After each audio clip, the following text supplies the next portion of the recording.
Good evening to all our friends around the world.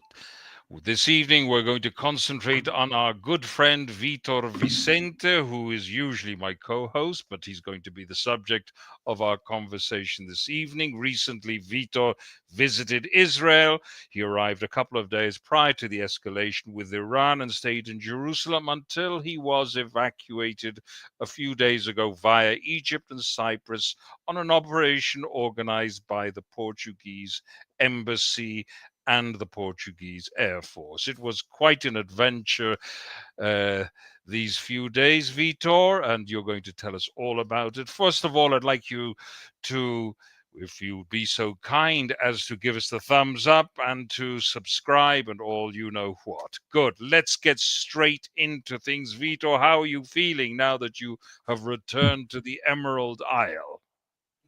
Yeah, thanks very much for the opportunity and to set it up. I think it was needed. I got a lot of folks, not only in Ireland, but in many parts of the world, asking me to share my experience. I thought that I shouldn't do it the day after. I needed a couple of days to digest what happened. So now that 3 or 4 days, 3 or 4 days have passed, I think it's the right time for it. In terms of emotions, I'm still divided because I left with a heavy heart. It wasn't easy to leave, especially the way that that I was evacuated. Although I'm very thankful to all the parties involved.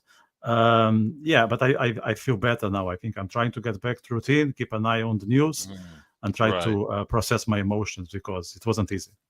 No, I can well understand that. Anyway, so this evening we're going to try and delve into your experience and see how things worked out and what didn't work out. Okay, we'd very much like to encourage people to submit questions. Okay, let's keep it as interactive as possible, and also to let's try and keep it as dynamic as possible. So fire away with your questions and we'll get around to answering them. So first and foremost, let's get off. What were the reasons for your visit to Israel? Well, there were a couple of reasons. So I haven't been to Israel since 2019. So I was in Israel for Christian New Year's at the end of 2019, just before COVID, and then COVID happened, October 7, and all the madness. So I didn't have the chance to return, although I always had the appetite. And finally, everything was looking good. So I was meant to meet a couple of friends, and I did, like yourself. And I also have a couple of cultural events lined up for the beginning of this week, or the beginning of the week that is now coming to an end. So I was meant to give a talk at a cultural festival on Monday that, of course, was cancelled. And I was also it was also on the cards to do something at the library in Jerusalem. And unfortunately, all these things were cancelled. So that's what's devastating. It would be very, very relevant for my career as an author to make these things reality. But I'm still confident that if it didn't happen this time, there will be another occasion. It will be sooner than later. And hopefully we can all celebrate it in a proper way. Indeed, indeed. I understand that before your trip, you had a little bit of some difficulties, a little bit of hassle, one would say. One might describe it as that. Would you like to tell us a little bit more about it? Yeah, that was so those adventures, they were not war related. They were just travel trouble. Let's call it like that. Travel trouble, and they can happen whether you go to Israel or to other parts of the world. So what happened was I was still at Dublin Airport, and when I was checking in, all of a sudden I realized that I had issued a visa to the wrong passport number. That was very stressful. very stressful because we were talking Indeed. about being at the check-in desk when the check-in is closing in an hour, and Mm. I had to reissue my visa. And when I Mm. applied for the visa, for the Israeli visa, for the ETA, I was told that it could take up to 72 hours, and I only had 50 minutes. Now, Right. Right. based on my experience, it only took 10 minutes, but maybe I was Mm. just lucky. So I was very nervous Or the hand of and this. providence, or the hand of providence was at work here, Vitor. We don't believe in luck. We believe in providence. We do, yeah, you are right. So that I was actually praying. I was like, with with one hand I was doing the job, with the other hand I was pointing to God, asking for help. The check-in ladies, they were fantastic. They were very helpful. There were no, Right. any sort of backlash because I was going to Tel Aviv Mm. or anything like that. Mm. They were actually very Right. helpful. They even Mm. gave me a hand taking a photo because I had to reissue my visa and all that. And that wasn't enough in terms of stress. There were a couple of Mm. other things. So Right. because I got my boarding pass as last minute, what does it Mm. mean in terms of travel is that you get a standby seat. So you need to Mm. go to the boarding gate and ask for an actual seat, like a Right. boarding card with Mm. a seat. And when Mm. I arrived to the boarding gate here in Dublin, it turned out that the KLM agent, she had a badge, and guess what badge? The Palestinian flag. Oh, Yeah, indeed, which didn't bode well, I suppose. But not at anyway, all, you not at overcame all. that. You showed what you were made of. Yeah, Yeah. so I Uh, thought, I thought maybe I just pretend that I'm the masculine version of Greta, and I mm, go to Israel with the indeed. intention of supporting There's an Hamas. idea. There's an idea. There's an idea. You see. Good, Yeah, good. Let me see. Now, what were your first impressions of the country on arrival? What was the mood like, considering yeah. the October the 7th episode? Of course, I'm asking for your perspective. I live here, but what was your perspective on that? The waves of Palestinism engulfing the world. Hmm. Well, Yeah. what? So if yeah, just want to add one thing. Even before I arrived to Israel, there was another hassle. So the Mm, flight was meant to stop in Larnaca, so that the crew could be changed. Because at this point in time, KLM doesn't feel that is the right thing for their crew to stay over in Tel Aviv. So we mm, were meant to arrive in Larnaca, and we couldn't. Apparently, there was some visibility issues, so mm, we had to land in Athens, okay? mm, And in Athens, we were told we don't have the capacity to continue the journey to Tel Aviv for operational reasons, mm. so we will go back to Amsterdam. So if you want to go Right. to Tel Aviv on your own, you drop and you take a flight to from Athens to Tel Aviv. So I end up arriving in Ben Gurion Airport on Wednesday, I think around midday, when I was meant Mm, to arrive at 2 a.m. And if I would have go back to Amsterdam, I would have been put on a flight via Bucharest on Thursday and mm, arrive Thursday night, meaning a couple of hours before the whole mess mm. started. So that would be Yes. very, very unfortunate. Now, Mm. sorry, just to go back to your question, in terms of the vibe, what did I perceive? And we were together. I remember we went Yes, for that's for right. dinner with a common friend. We had a great time, and they even pointed out, yeah, the war is happening, but Israelis are being resilient, and you were just spot on. Like That's right. That's you right. You wouldn't have noticed we were at war had it not been. Yeah, well, you yes, notice it now, but then you wouldn't have noticed it. I mean, it not took. at all, not at all, Yeah, not at all. yeah, That's what yeah, that's what we had on the cards, Marco. That I would, yeah.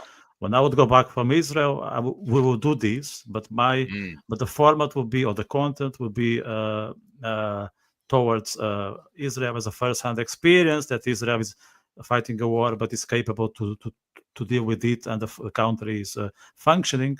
That would be the aim. But of course, mm, everything went in a different direction. But I was mm. very impressed that Israel was. I mean, I could see that the country was injured, but it was far from being taken down. Absolutely, absolutely. Even now, despite some big hits, because there have been some big hits, the country is functioning. Okay, the country is very, very resilient. Good, good, good. Now, so we spoke about all this wave of Palestinism. Mm. How did that condition your visit in any way? Of course, Mm. you were submerged in all this Palestinism, especially living in Ireland, where the chattering classes um, are are are involved in all this. Did this Yeah, influence you in any way? of course, there was no way around. So I shared with a couple of colleagues and other folks that I was heading to Israel in June because people knew that I would be away for a week. And why not tell? Where am I going? I make no secret of Mm, my travels, and I mm, was not political in any shape or form in my comments. So I just said, "Yeah, I'm going to Israel for a week," and right. I got Mm, I got backlash like. Uh, how come?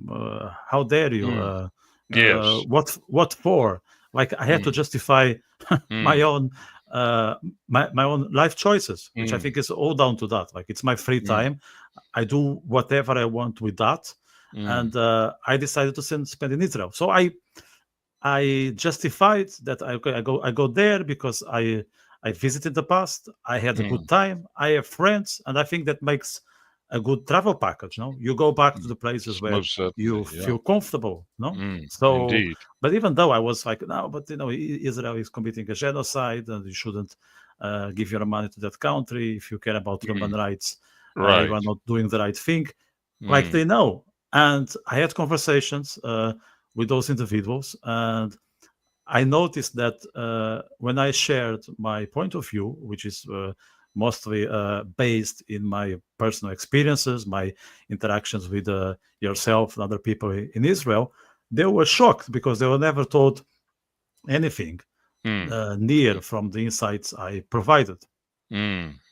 Indeed, indeed. It's a very interesting phenomenon which we have discussed in previous podcasts and which we will examine in further podcasts. Now, you were Yeah. confined to Jerusalem. That's correct. You Mm. didn't go anywhere else, to my knowledge.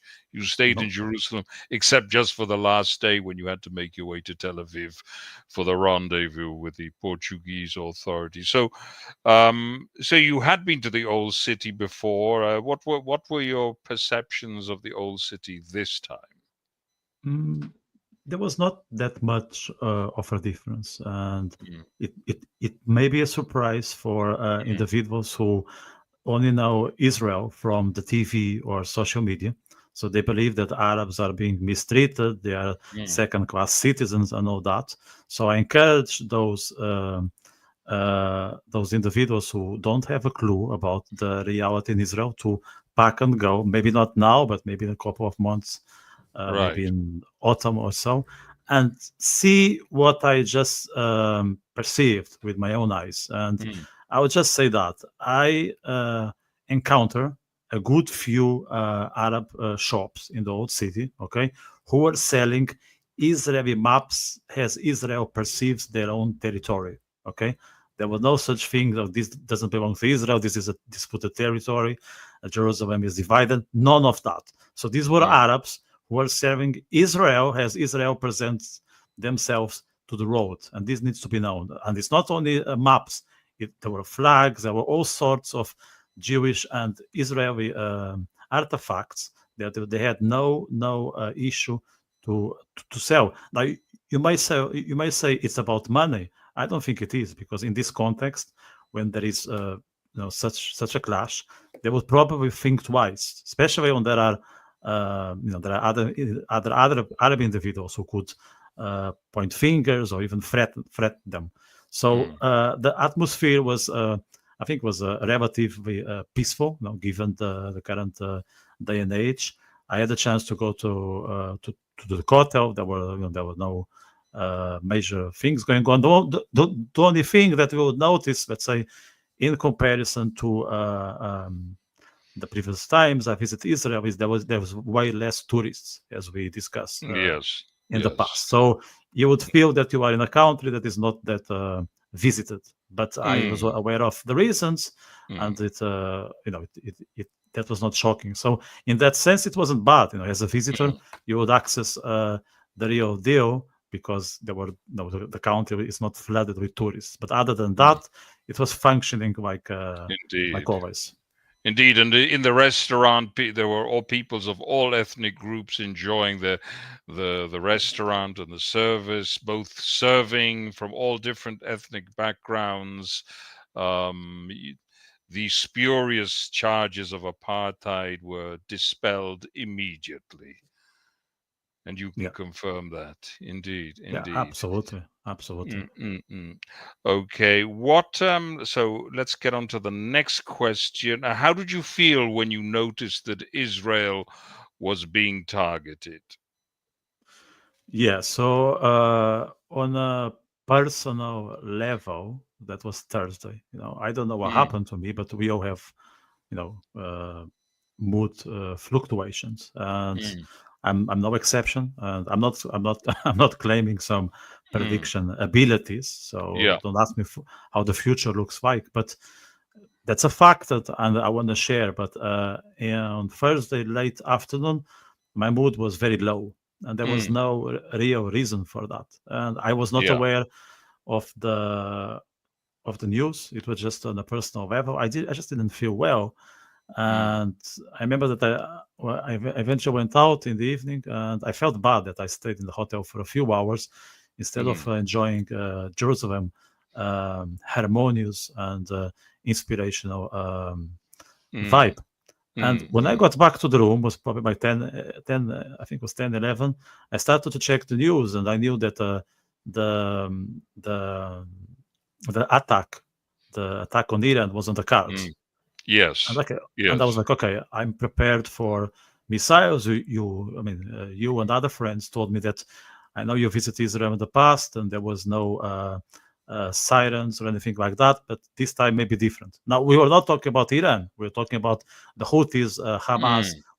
which are Iran, as we know, but it's not the same Yeah, level of threat. that's right. Okay. That's right. You're perfectly right.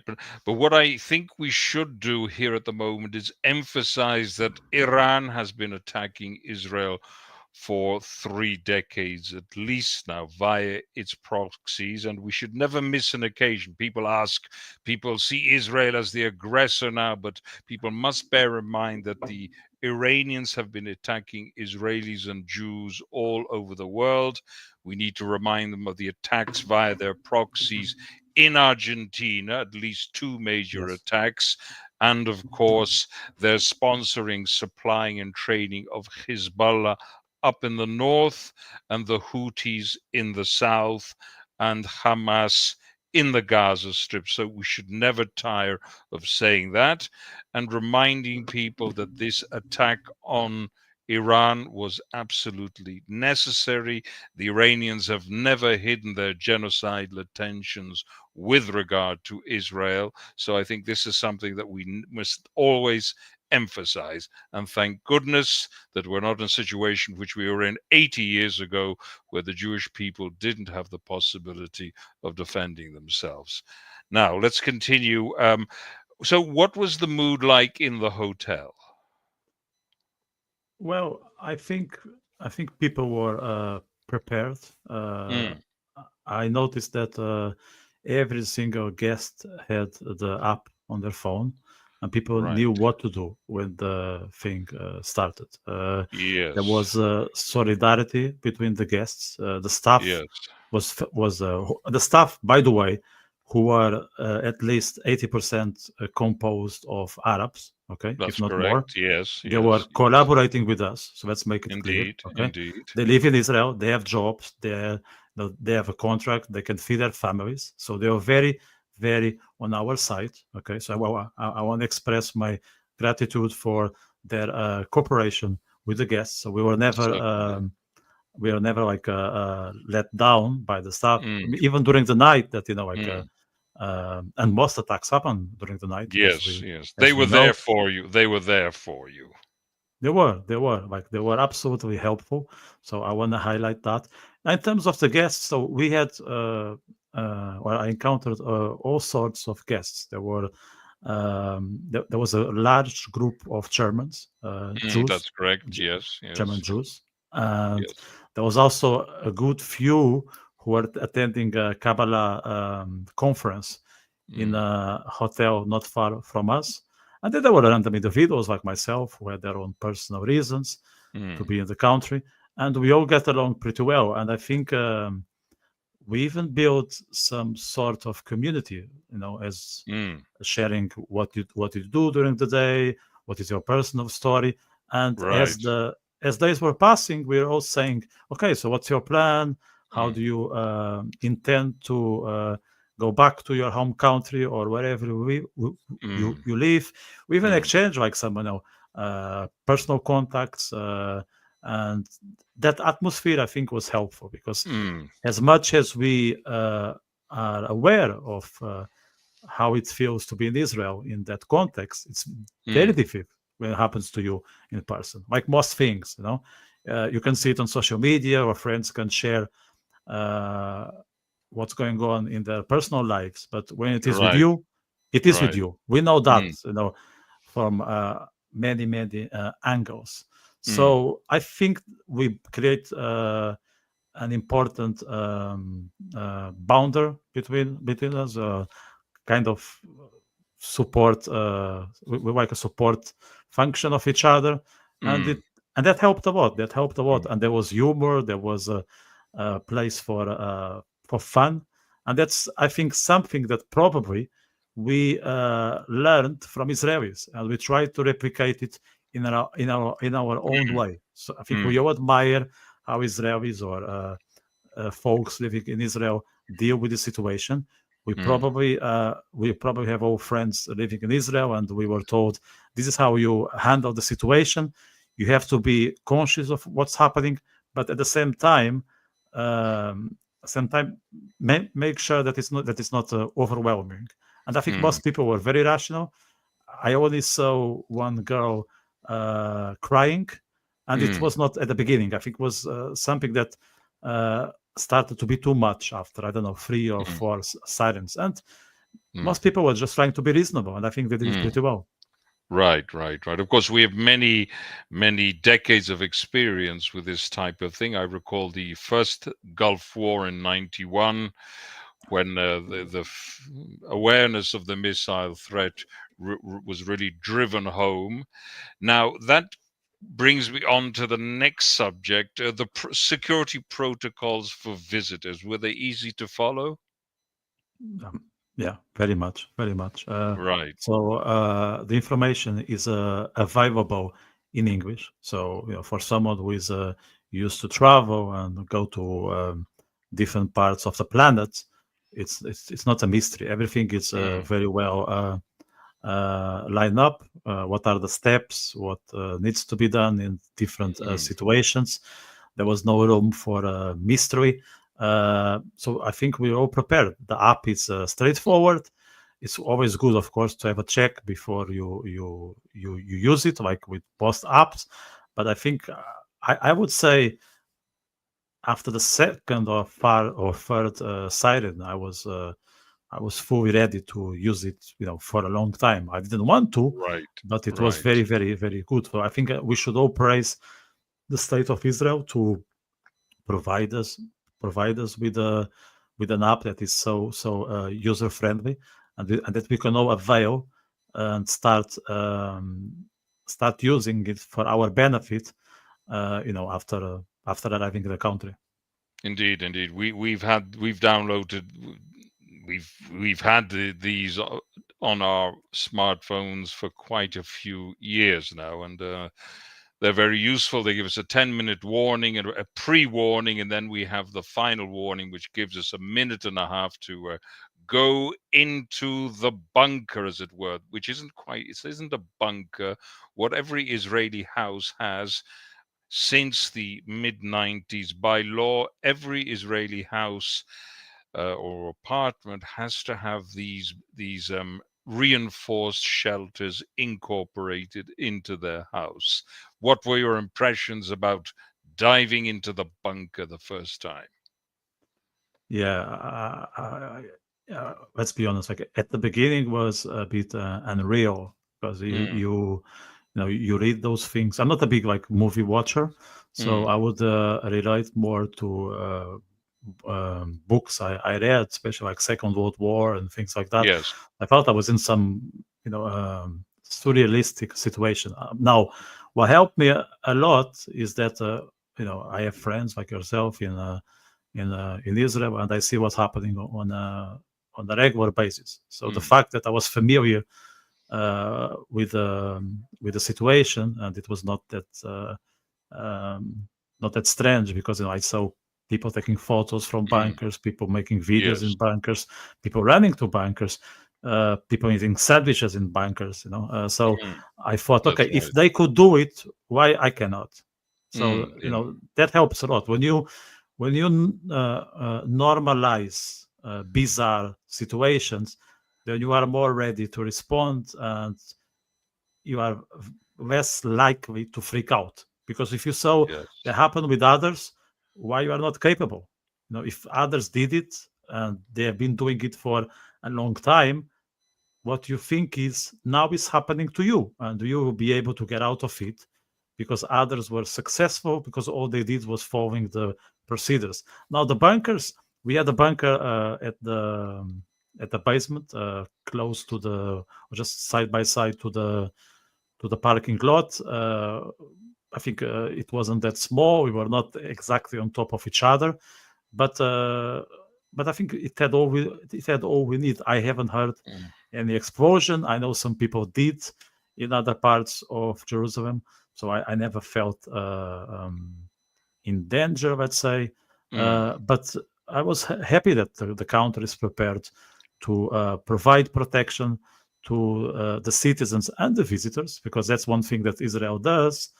That Israel cares about the civilian population. It would be good if the terrorists like Hamas who have the same mindset, but as we know, they use their own people as human shields, and that Mm. all contributes to the number of victims that happens in Gaza. That's something I also want to say. Yes. But Israel Yes. has all the procedures in place. So if you are keeping an eye on your phone, the likelihood of something happen to you, it's small. Now, it shouldn't be Mm. underestimated.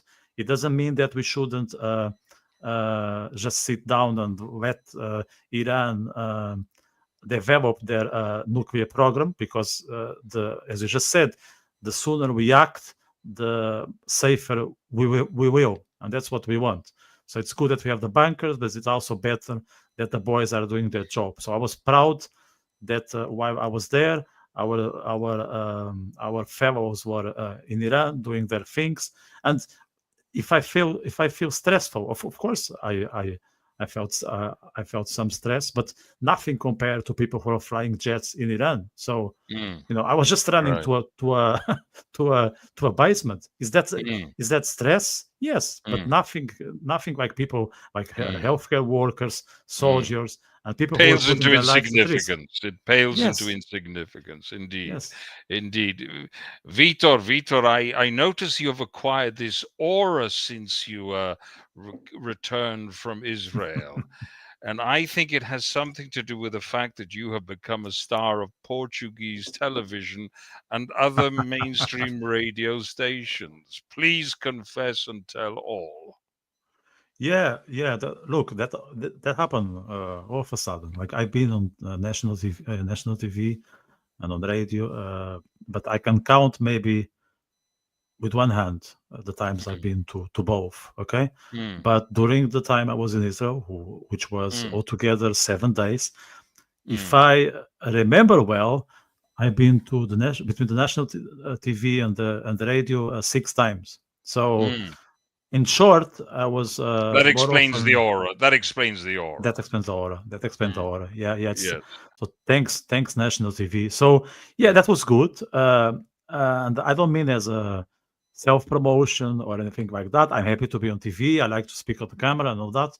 But that was good for two reasons. First, to Mm. tell the truth, because I was speaking from the field. I was Mm. not putting any filters in what I was sharing. So I was being Mm. as authentic and crude as I can. and I can Yes. very well.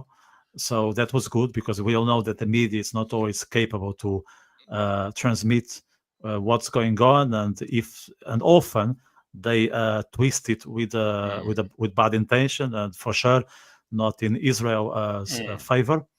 Right. And the Right. second was, to be honest, on a personal level, it was entertainment because I mean, Mm. yeah, it's not exactly fun to Mm. sit on the hotel lobby and from time to time run to the bunker. So if you are Right. able to, engage with others and tell what's going on, it's Mm. good for your head. So I felt I was Right. fulfilling a duty, and at the same time I was able to divert from some dark thoughts, if that makes sense. Mm.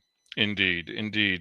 Now, the other side of the medal, of course, is that you were attacked on social media by acquaintances when you were running to the bunkers. What sort of nasty comments did you receive? Yeah, that was disgusting. That was an Mm. absolute disgrace. Mm. So I got attacks from different people, uh, um, friends or people that I used to call friends, of course, not Right. anymore, and Right. some media individuals here Mm. in Ireland. And they were from different political spectrum, left, Right. far right, which Right. at the end of Nobody the had day the they are. So, yeah. hmm? Nobody had the monopoly, as it were. No, no, no. So Yeah.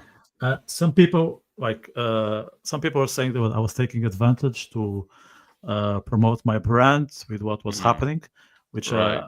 I wanna, which is an assumption that I want Mm. to dismantle. I Yes. will because I had other things to do. As I just stated at the beginning, I was in Israel to participate in a cultural festival to develop a couple of projects, Mm. and basically I couldn't. So I had more ambitious tasks than Mm. speaking on TV. Okay, Mm. I made the most of it. I'm not going to be cynical, but Mm. it was nowhere near a pleasure. I'd rather be seated with you in a Dublin pub in Jerusalem, Mm. having a few pints of Guinness instead of talking to the TV. Mm. I Mm. That would be much Yes. more fun, out of question, Yes. or having some Yes. nice food in some nice shakshuka. That's much Of better than course. talking to TV. That was disgusting. And the other thing I want to say, this Mm. as much as they were sure that I was doing the wrong thing, or I was wrong about what's going on between Israel and Gaza, or Israel and Iran. That wasn't the moment. That Mm. wasn't the moment. Mm. Like as a common sense Yes. rule, okay, you Mm. don't attack someone who is in a vulnerable situation. Mm. That's Mm. simple. So if someone Yes. is running to a bunker, wait Mm. that the person is out, wait and not don't wait 10 minutes, wait a Mm. day or two or a Mm. week. That's the Mm. same as attacking someone who has a serious illness or whose father or mother just passed away. That's an absolute disgrace from an ethical point of view. So if these people have an issue with me, I'm fine to sit with them and go through a Mm. conversation, but wait for a proper moment, not Mm. when me or them are Yes. on a fragile context. Yes, yes. Well, it's perfectly clear that these people wear their spleen on their sleeve, as it were. Anyway, but that's a conversation for another time, and will Yeah, certainly delve into that. I can assure you. I see there are some questions coming through. Can you see them, sure. I'm going to Vitor? follow them here. Yeah, I'm Yeah. going to follow them here. Yeah, question from Daniel Hos. How did other friends support you? Now, I have to say, Daniel himself, he was like, Daniel, you were above the call of duty, my good friend. I want to say this on camera. You were a massive supporter from the beginning, when I had to run to bankers and all that, until I got here in Ireland. So I was very, very fortunate to count with a huge network of friends and family who were always interested in my well-being. So people basically told me what I should do, um, what were the options, what I should take in consideration, and also they were available for a chat, for a conversation, just as a distraction. Also yourself, Marco, we met a few times. That's we don't make any secret of it, and so that was very helpful. And I could have stayed in Israel longer if I wouldn't have the option to leave, because you helped me, providing me with an accommodation option, which I would have pursued if the situation would be different. So I want to say I want to share my giant gratitude for everyone who cared when I was in Israel, because as much as I was familiar with the situation, it's very different when it falls on your lap. Indeed. But because I have people supporting me, I could deal with it with more reason. I saw another question there, if you want to check it out. Yeah, that's. Have you watched the rockets flying over from your room? I haven't. So Jerusalem was not as targeted as other cities. Thank God. I was actually on the top floor. The first 2 or 3 nights I spent on the 11th floor. So I was very high, and then I was brought down to the 7th or 8th. Can't remember now. But I haven't seen any rocket. I think one of the reasons is we were, as you said, God is on our side, and Israeli Defense Forces are doing a great job at intercepting most of the missiles, and Jerusalem was not target number 1, so that didn't happen. Also, I haven't spent a lot of time staring at the window, because I was told that's not the right thing to do, especially when you are on the 11th floor. So that's another thing. So I haven't seen any rocket.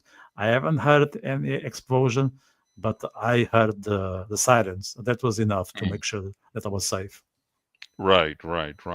With regard to the basics, eating and accommodation, a lot of the restaurants were closed. How did you manage? Yes, it wasn't that easy, especially because also because it was Shabbat. So if things were meant to be closed, then they wouldn't open, because there was also Shabbat, and we know that we all know that Jerusalem it's very observant when it comes to Shabbat and other Jewish traditions. But there were options. So there were options. There was no shortage of supermarkets in the area where I was staying. I counted at least 3-4 who would be open for most of the day. As a matter of fact, next to my hotel, there was a 24-hour supermarket. Now, I didn't have a lot of things, but you are not really thinking about having the best hummus or the best shakshuka of your life. During those times, you just want the basics. So yes, so that was no problem. There was no problem in that sense. Indeed. With regard to the situation, what were your views on that? Were you supportive of the Israeli attack in Iran, and even grateful for seeing firsthand, witnessing an historical event? What were your emotions? What were your views? 200%. I've been vocal about it. I was always supportive of Israel going after the nuclear machinery and equipment in Iran. It happened during while I was in Israel. Well, tough luck. It's happening. It's happening. I'm going to witnessing it myself. I'm going to use that,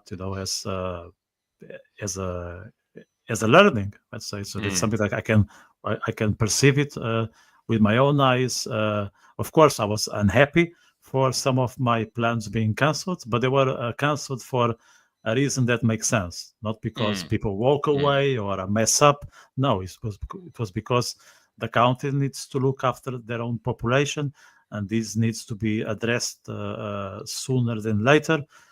Okay, it's a coincidence that I was in Israel, but it is what it is. I was always on the military side when it comes to take down the Iranian structure, because like the way that Iran is attacking now, it's already dangerous. So imagine if you wait another, I don't know, 3 months, 6 months, a year. Indeed, indeed, What would happen? What would happen? indeed. Like maybe in a year, I wouldn't be.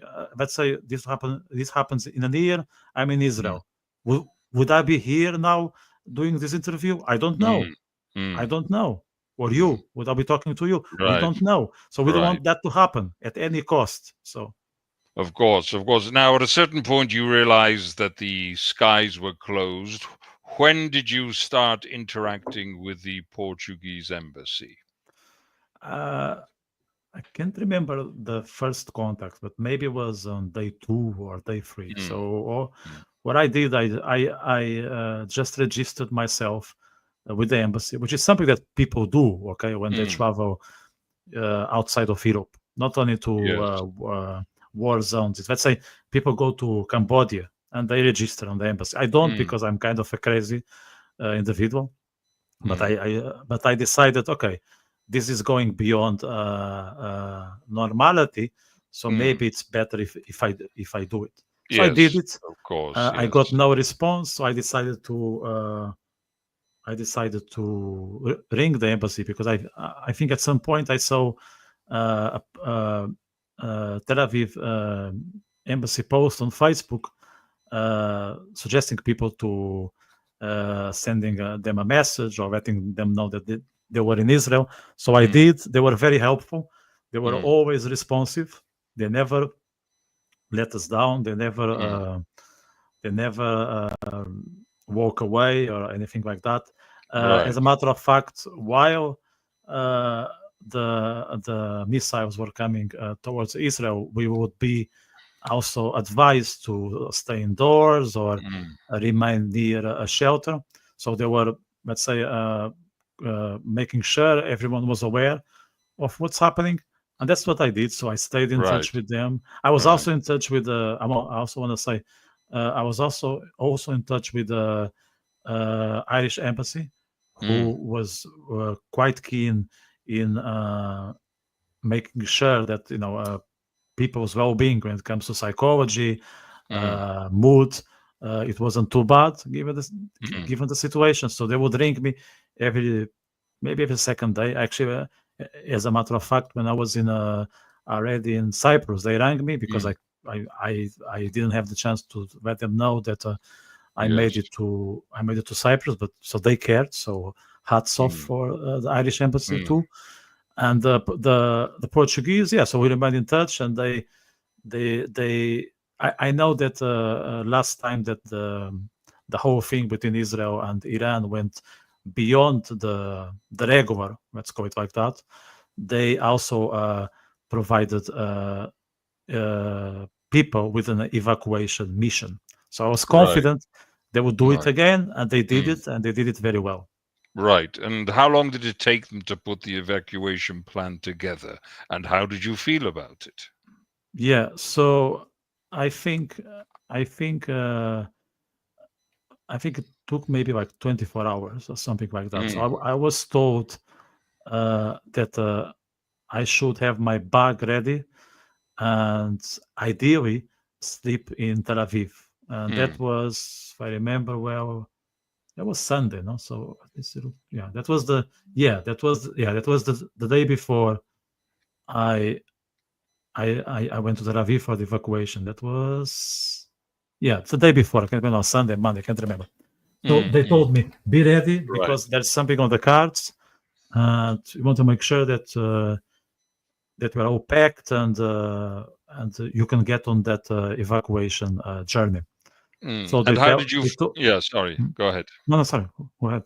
No, no. I was just wondering, how did you feel when you were about to leave Israel? Hmm. Did you do so with a heavy heart, or could you not wait to get home? Yeah, I know there was a clear, profound division, within my soul between staying or Mm, staying or leaving. mm. It wasn't easy. It's not even easy Yes. to, Yes. to talk to talk about it now because I felt that if I would stay, there was something I could do. I don't know exactly what Mm. was it. Maybe it's just Right.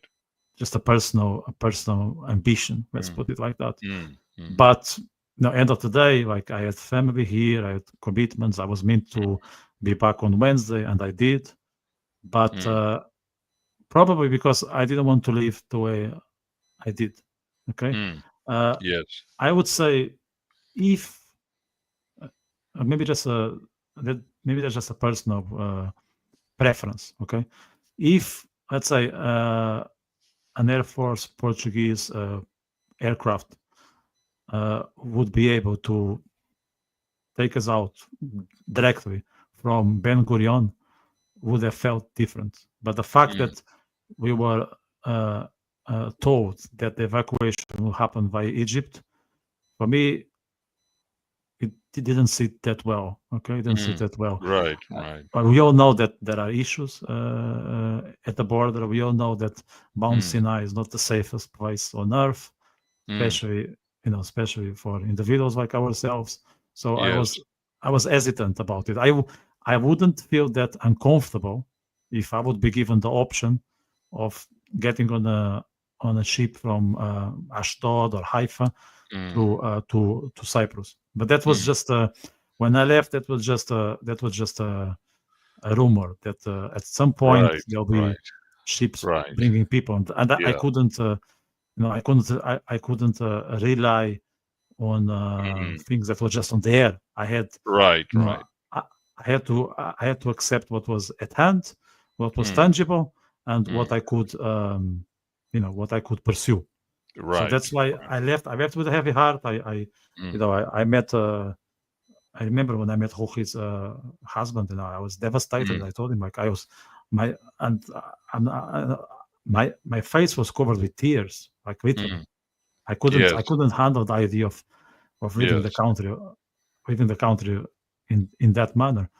But Mm, I had to be balanced. I knew that I'm not a resident, and as much as Israel is part of my life, I had to prioritize mm, other aspects, and that's why mm, I decided to accept the evacuation schedule. And how did the actual evacuation go through Egypt and onto Cyprus? Was it a smooth evacuation? Mm. Well, it wasn't too bad, I have to say. So in the morning, I took a taxi from Jerusalem to Tel Aviv, and it was around 5. So I don't know for what reason. Actually, no one knows. I'd say Mm, that night it was relatively quiet. If you remember, Marco, there was not mm, much in terms of sirens and all that. mm. So when I was on the taxi to Tel Aviv, there were no rockets or missiles on the air, none of that. Although Right. I think we spotted uh, already in Tel Aviv a building that was hit by Mm, a missile. So that's all I mm, saw. Then when I got on the meeting point, okay, in Tel Aviv, I was there pretty early, but I was not the first, mm, and I had a chat with a few with a few others, okay, mm, and I was not the only one concerned with crossing the border and mm, with the second bus journey because we mm, all okay. There was some diplomatic protection. mm. The Egyptian police will be with us, but we have to take an Egyptian bus, so never know what can Yes. happen. Now, Mm, I thought, and I was wrong, and it is what it is. I thought that would be some semi-secret evacuation. I thought like mm, I don't know, 3, 5, 7 embassies were organizing, mm, that was not the case. mm, When we approached the border in Egypt, there were plenty of buses, plenty. So that concern I had of we may be a target, we are in danger. It wasn't as much. mm, It wasn't as bad because I started to think that statistically, why mm, would that happen to us? Like you need to be rational. Why we need mm, to be rational. Those things. If there are so many of us trying to evacuate Westerns, and I know there will be Israelis and Jews in all those buses.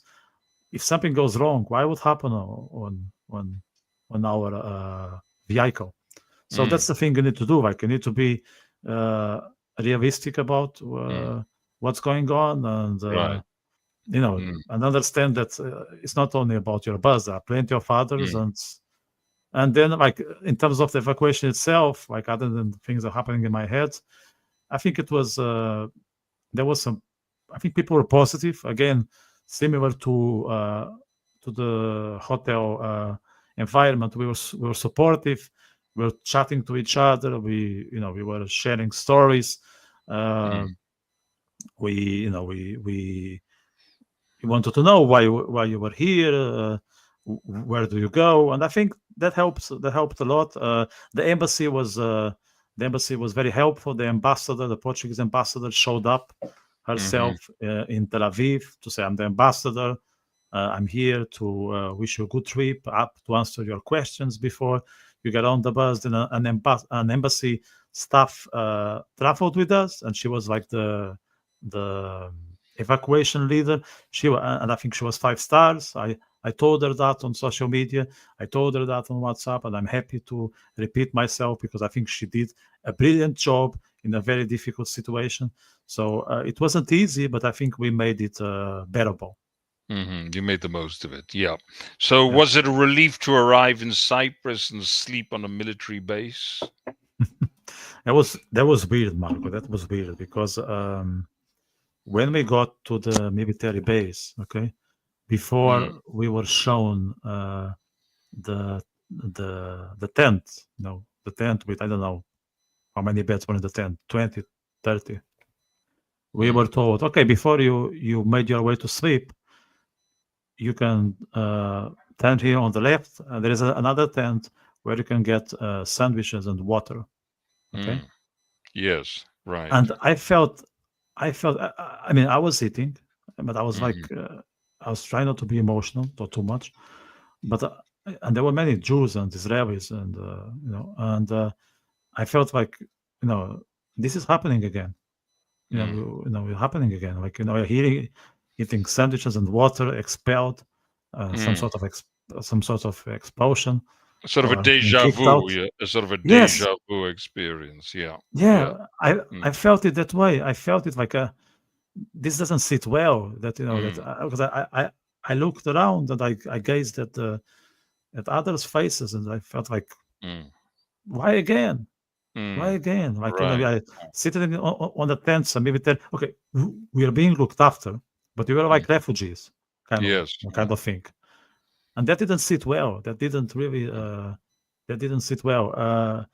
But eventually, we were told to go to sleep, and look, I slept like I haven't slept when I was in Israel. I could sleep like 5 consecutive hours. Right. I'm very thankful for the Cypriot authorities. They were keen to make sure that we were okay. We were looked after. So I think I have nothing to complain. So there was some relief about not being on Iran's radar, but at the same time, Well, actually, you mentioned about not being on Iran's radar. Apparently, an Iranian spy / terrorist was arrested in Cyprus. no in way. these past. Yes. But anyway, not to worry. Yeah. Can we? So here's Can I we just have a answer this question here about Egypt just before we move on? Yeah. So this viewer here is asking, how did the Egyptian border guards react, and how was the trip through Egypt towards the plane? Any encounter with locals? Well, the Egyptian border guards, I think they're just the way they are. I mean, they were loud, they were noisy, but that's how they act. They were shouting on people, but I don't think it was nothing related to us. At some point, like myself and the others, we noticed that 2 Egyptians, they were fighting, and we were thinking they're going to kill each other, and that will be another 2 hours stuck here. So it was there was tension in the border, but I wouldn't say it was about us. I think it's just the way things operate in that part of the planet. The trip to Egypt towards the plane, it was in Mount Sinai, and for those who don't know, Mount Sinai is not exactly a place where you go, or if you want to make sure that you are safe, because even Egypt is fighting Al Qaeda, Taliban's. It's full of nasty people, very nasty Mm, people, even for the mm, Egyptians. Okay, yeah, now yeah. I was, if people look at Mount Sinai, I was at the safest part of it because I was on the route from Israel towards Sharm el Sheikh, and there are a lot of Mm, buses for people to do, with the Russians and uh, people who are very much into that those resorts. So the landscape is fantastic. It was beautiful. I have to say. I think Mount Sinai is a place that it's actually uh, not that well used. I think it has a lot of opportunity from a touristic and religious point of view. If things will be ruled differently, but that's another story for another time. yeah, uh, yeah. um, and yeah, I mean, I felt okay. There was checkpoints. There was police checkpoint every 20, 30 minutes. It was during the night. Encounters with locals. No, we just stopped on a petrol station. We grabbed some food. There was nothing outrageous about that petrol station. The only thing is the products were not tagged, but Mm, fine. right. And people were Yeah. smoking, so it's like Mm, back in the 80s, but we were never mistreated or anything like that. mm, mm. Okay. Okay. Now you're back with your family. How has it been following things from afar, let's say? Yeah, so I've been assigning time to monitoring the situation in Israel. I do try not to do it all the time. Try to dedicate a couple of hours to, let's say, with family, another couple of hours to do some leisure activities, and then another couple of hours to make sure I'm aware of the developments in Israel. I noticed that the Americans they didn't really join the party, but they took action. So they Mm, struck the Iranian nuclear plants. I'm very keen to see what is next chapter. There are also conversations between Iran and Russia. I don't mm, believe, and I was asked actually yesterday. I don't believe, or I would be surprised that Russia will actively take part in on this, because I don't think Russia has the morals to fight when Israel is on the other side, let alone the US, mm, because we all know there is a huge uh, number of Russians living in Israel. So I will be shocked. They might back Iran, but that's it.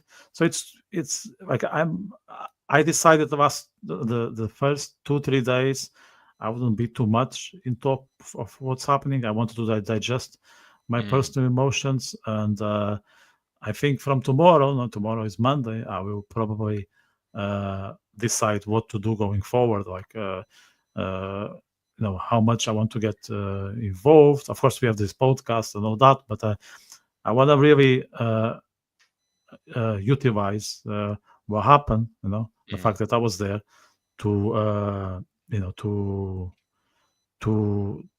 to be an active voice, and not only active, an active and lucid voice. mm. Yes, yes, yes. Of course, Iran, as we know, has been one of the main sponsors of Palestinists and Palestinism. In the light of your visit here, how would you deal with Palestinists and the usual suspects who sit on their sofas and are omniscient and have an opinion which doesn't really conform Yeah. to reality or doesn't? Mm. Yeah. So yesterday, I went for a walk with the family. Um, I encountered the usual idiots. So they were um, at the main street in the town where I live, with the Mm, Palestinian flags and distributing mm. Hamas propaganda, maybe Yes, even yes. without knowing it. And Were I there saw any? them in the Were there? past. Excuse me. Were there any Iranian flags? Because many of the Khomeini flags have been popping up alongside the Palestinist flags now Not all yet, over not yet. Europe. But this has Yeah, been happening all over. Maybe Ireland is a little bit behind in this sense, but it'll yeah. the chattering classes will jump on this bandwagon, I'm sure. Yeah. Sorry, I interrupted you. Go ahead. No problem. Not yet. Maybe they ordered via Amazon, Mm. but it hasn't Yes, arrived yet. not yet. No, So they're not on yeah, Amazon Prime. These people. Okay, yeah, that's the problem. fair enough. Fair enough. Yeah, Good that's the problem. point. So I told my girlfriend, look, I'm not letting it go. We're gonna pass by those fools, and I'm gonna say Mm, something. And mm, and I was, I was nearly sure that I had to tell something, because there's one thing I'm not going to tolerate after I experienced the war firsthand is stupidity. There's no mm, room for that, no. And if mm, someone opens their mouth and they have no clue about what they're talking about, the first thing I say is, sorry, you don't qualify. You don't have the mm, credentials. You never mhm, get out of your couch. So it's like, look, if like you don't speak about Japanese language because you don't even know a Japanese uh, letter, so forget about it. I don't know what. No, mm, it's not your subject. It's not your subject. mm. So I want But to. when it comes to Israel, everybody has the presumption that they are Yes. sufficiently knowledgeable. This is something we'll explore, of course, in future podcasts. Sorry, go ahead, Vitor. Yeah. So I was nearly sure that I would approach them, and I had no doubt that the moment they approached me first. So one of the Mm, ladies wanted to provide me with some piece of paper propaganda, and I mm, rejected it, and I immediately told them they are idiots. mm, I just came back from Israel. I saw it with my own pair of eyes.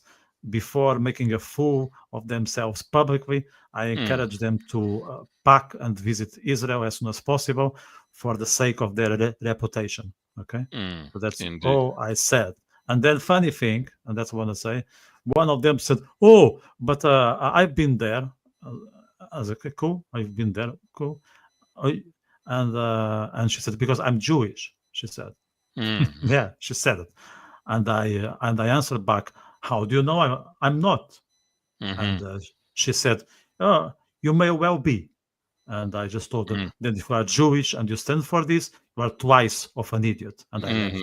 Well, some of the best anti-Semites historically have been of Jewish origin, let's say. Yes. It's a bit of a stretch to call them Jewish at this stage, but certainly of Jewish Yeah. origin. Now, next time I see her, Marco, if it Mm. is because it was Saturday, I just tell her Shabbat Shalom. What do you think? Yes. Yes, why Yeah. not? Why not? But it probably Yeah. wouldn't, it might not resonate at this stage. Hmm. Anyway, not to worry. We have some questions from the viewers. Um, Now, where did you get the strength as a person with a strong Jewish connection to fight anti Semitism? Yes, where do you summon up this strength from? There is a sentence.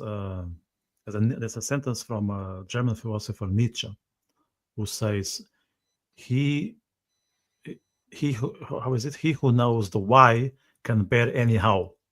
Okay, Indeed, what it indeed. what it means is, if you know that you are doing the right thing, you will do it regardless. Okay, you know the Right, costs, you know the consequences, you know the repercussions, but you go mm, ahead anyway, because you right. know you are on the side of God, you are with the army of God, so there's nothing to detain you. Okay, of Indeed. course you are not going to be suicidal, you're going to take precautions as needed, but you will make a stand. Okay, so Right. we are all conscious of the price, we all aware of uh, the things we face and the threats and all that. But if I believe that it's the what I'm here for, then I will. Mm, And I going back to those conversations I had um, with some people here when I shared my travel plans to Israel. I said, look, I am with Israel because I am with democracy, human rights, and freedom of speech. It's that simple. So mm, if I don't stand for that, chances are that we can live in an Islamic dictatorship very soon. And if that mm, happens, okay, and it can happen, at least I want to think that I was not part of the problem, that I didn't let mm, it happen myself. It's just because I couldn't stop it myself. So mm, that's why I indeed. stand for it. Mm. The Khomeini dictatorship is one thing, and also in much of Europe now we have the woke dictatorships. Yes. Um, anyway, I think you know I think I know the answer to this next question, which our viewers are asking: will you ever come to visit Israel again? I think we can safely say that you'll Yeah. be back. That you'll Of be back. course, of course. And I Mm, would also say that if I would knew in advance that my trip will turn out the way it did, I would do it all over again. mm, If I knew that right. the cultural events will be cancelled, I would go for it. If I knew Mm, that I would spend half of my time running to a bunker and back to the hotel lobby, I would do it again. If I knew that mm, I wouldn't have the chance to meet half of the people as I planned, I would do it again because it was right. worthwhile. And I would, of course, I know the outcome that I survived. Okay, of Of course, no. course. But if I would be told this is what's going to happen, there is a lot of stress. Your mother will freak out, but she will be okay. End of the day, I would go for it without hesitating. Mm, okay. Another question we have is: did you fear for your life at any time? Not really. Like I prayed. I was sure that God is on our side. So uh, we were very well looked after, and Mm, Israeli Defense Forces, they are doing everything to make sure that their citizens are protected. So all we need to do is follow the security protocols, and that's what I did. mm, I was compliant. I was on top of what was the action required. I did that, and mm, I think that that's all I needed. Now, the one thing I would say is Iran was ready, and not only ready, they were looking forward to wipe us out because they had no mercy when it comes to civilians. So the two of us, we were on their radar. Okay, it's mm. not like when Israel attacks Yes. Gaza or Iran that Right. we Right. are precise. So Mm, I was conscious that missiles were coming my way because uh, I could be target like any other person in Israel at the time. So because you could think, yeah, if you would be in a military or in a diplomatic site, you would be at risk. No, that's not the case. yes. If you are in Israel, you are on the radar because these people that make no distinction between war targets and civilians. Mm. Indeed. On that note, I'd like to perhaps inform people that the person who was in contact with Sinwar in Gaza, the person in Iran who was to a great extent behind, who trained many of the Hamas people, he was eliminated, and the correspondence between the two has been discovered. Mm. So that just gives you an idea of of the the perversity of these people. Okay. Now, are you planning to publish a book or to write a book on your experience? Yeah. I've been thinking about it. So I took some notes on the way back to Ireland.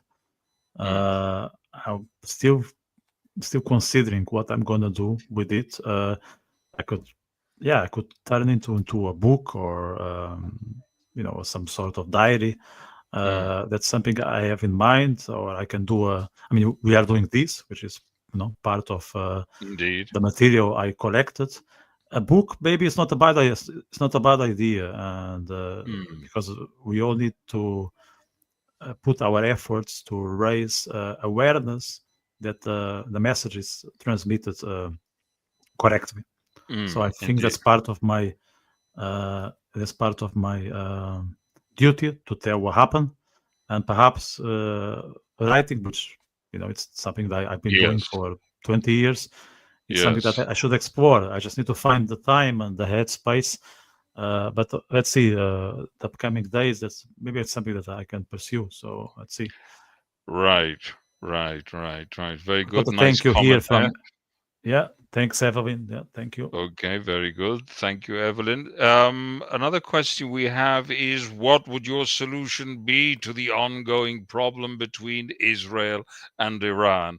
And on that note, I'd like to remind our viewers that we are actually planning a podcast which will speak about the link between Palestinianism and Khomeinism right from the beginning. Okay, so the two worked hand in glove right from the beginning of the revolution in Iran in 1979, and we shall be delving into that topic, which will be quite revealing. But anyway, let's hear your thoughts in the meantime. Yeah, so as I said, I'm 100% supportive of Israel stopping the Iranian threat. The sooner the better, because there are lives at risk, and we don't want that to be part of the war statistics. Israel already lost, as I remember, like 12 or 15 lives, or maybe even more. I don't know if I'm updated at this point, and if we allow Iran to, or the Iranian regime to expand their nuclear program, then it's not only Israel. Who knows? Maybe even Europe can be targeted. So Mm, mm, my my perspective is that Israel should do everything to take down the Iranian regime. It's not only Israel's interest; it's also the whole Middle East, including the Iranian people themselves. I'm fully conscious that many people, if not the majority, are looking forward to see the Ayatollah regime coming to an end, because the Iranian people, like, decent people, and they want to mm, live in democracy. They want to have decent routine. They want to be able to uh, enjoy themselves and try to recover some of uh, the benefits and pleasures they had before the Iranian Revolution. So I would mm, like to see the Iranian regime being taken down and democracy being replicated in other parts of Middle East. Because at the moment, as we know, Israel, it's an oasis in that region. So if there mm. could be similar oasis, it's everyone's interest. Indeed, I think we all echo those sentiments. Before I forget, there has been a massacre of Christians in Syria today. I'm not sure if people are aware of that. This is a real genocide which is taking place, and we hear the deafening silence of the European powers who fail to deal with real genocides. Okay, now I think we have a couple of more questions here. Has this experience changed you, the Israeli experience? Yeah, absolutely, absolutely. Mm, I would even say there is a before and after when mm, it comes to the way I not only perceive the Middle East, but also life as such. So mm, uh, I won't give any room for individuals to talk about this if they don't have the credentials, and I can easily mm, identify uh, uh, folks who don't have the qualifications, as those I met a couple of days ago, because they never visit the country, they don't even know the history, let alone the geography. So I think mm, my my tolerance level, it's almost none. So if I see mm, someone who is just talking of tweets and TikToks, mm. I just Yes. don't. I'm not going to waste my energies. Now, Mm, if I see an opportunity, a window opportunity uh, uh, for someone to reshift their views, then I would spend a lot of effort, because I think there are people out there who are they are they're in this gray zone, that they are not really sure whether Israel is the bad one, but everyone says that, so they are afraid to tell it in public. So I will double down my efforts on Israel advocacy after this, because I think it's needed. It's not only needed; it's urgent, and I mm, would like to contribute as much as I can. I felt I was directly targeted, and I was. So I think I have an obligation, because the Israeli Defense Forces, in a way, saved my life, and I had to give it back in some shape or Mm. form. I think Indeed. you should be grateful for someone who looks after us. So I think it's just a duty. And in terms of fear, Marco, like after this, like let's say on a personal level, on your day-to-day basis, like after you are in a war zone. Like when you Mm, get out of the war zone and you go to, let's say, the everyday road. mm, I mean, what's the threat? Like mm, you had to you had to deal with missiles, rockets, and all that, and then you have some shitty neighbor or some stupid workmates giving out on you. mm. Would you care much? Of course not. No, it You will pales make a into stand for you. insignificance. Yes, it pales Yes, into insignificance. So I think we can say that your convictions have been reinforced by this visit. yes. Yeah, yeah. There hasn't been an epiphany, but certainly reinforced. Yes. Good, good, good. Now we have another question here. How somebody? Yeah, Uh, somebody that's correct. 200 just confirming. have been killed by the Islamic militia in Nigeria, and Europe, as usual, is silent. And there's been another massacre today in Syria, and the silence is deafening. Okay, now, how can the Western world be more like Israel? In this sense, Israel is the perfect example of a country and culture that makes risk-based decisions, disagree approach, and that they're aware that any decisions have pros and cons, but they do act upon them and deal with the consequences as they come. Certainly, I think this is correct with regard to the inertia which we see in Europe with regard to the Islamist threat, which is in all the major urban centers and which the mainstream studiously ignore. This is certainly a very acute observations. Okay, let's try and contract this question.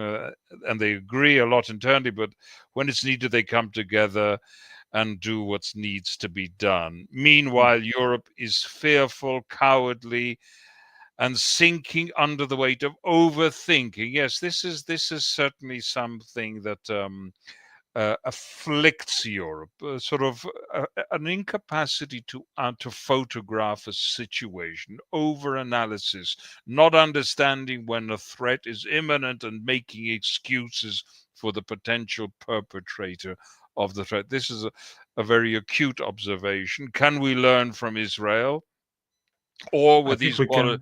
yeah, or with these qualities born out of centuries of persecution and survival? True as well. Is Europe doomed to be a well-intentioned, soft? I'm not going to mention the word. I could substitute soft for flaccid. I'll leave the rest to people's imaginations. What are your thoughts on that? Yeah. So look, I think we cannot afford to wait for strong leaders. We have been waiting for quite some time. They are not showing up in Europe. I don't really see uh, anyone with the capacity to uh, be as strong as the Israeli leaders are. I'm not just talking about Netanyahu, but in general. There is a there is a there is something masculine about the Israeli government that is not being replicated in Europe. There are some individuals who try to resemble Mm, the yes. Israeli resilience, but Mm, they cannot do anything by themselves. So I believe mm, this should that's a phenomenon that can occur here if it comes from the bottom. Okay, it has to mm. happen between people. Okay, Yes. and Yes. the only way I can imagine uh, that I can imagine is if there is a wake up call.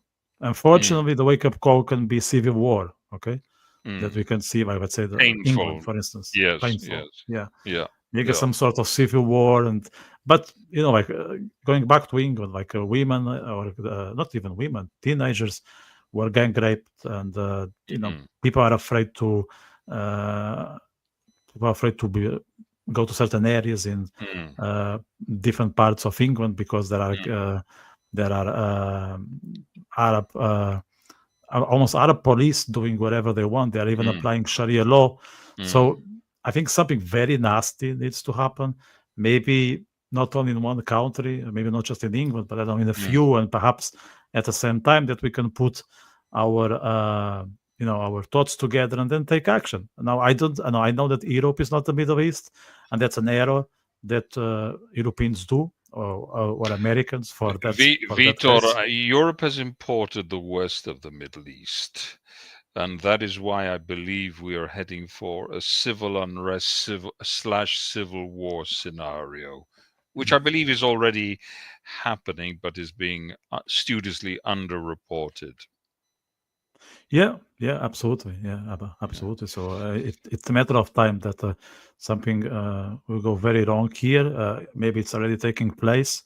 Uh, I hope that this wake up call won't occur too late. That it will still be it will take place at a time that we are still able to recover, because Mm, we cannot afford much longer. We allow mm, others to not only to come, but also to settle and take over some of our cities and territories, and they are poisoning our institutions, as we know, with the support of Qatar.